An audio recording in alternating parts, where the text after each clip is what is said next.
Right, so that's the insulation in, pretty straightforward.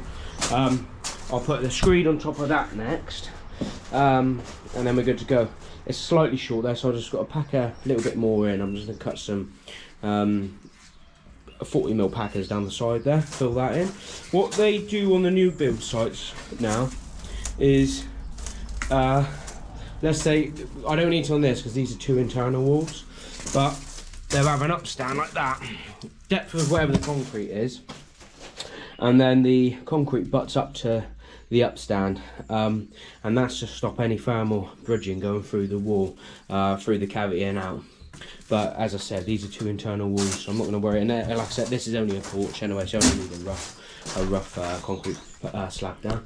But that's it. So we got it's not quite on the newer sites. If you're doing a full new build, this will be a lot thicker, probably 100mm. I'm stuck with the sizes and dimensions I've got with this, and like I said, it's only a porch, so I just wanted to do the process. So what I was going to try on this one, I had a chat with my mate and we were talking about how to run it in level. So what I'm going to do, he recommended fixing some battens to the side. Normally I'd lay runners in, or bearers we call them, but with this type of flooring it's really awkward because you end up just knocking the bearers over once they're levelled. So what I've done here, and he recommended, was fixing a couple of battens to the wall either side, and then with my timber, or tamper we can call it, I've notched it out to the depth of the batten, and then when we come to strike it along, we can level it all in one go and tamp it at the same time.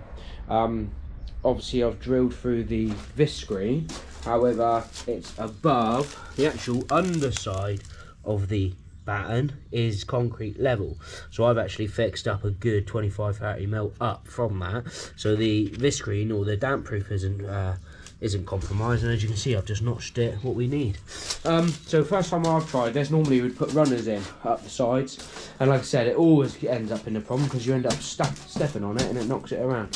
So I'm going to try that, see where it goes.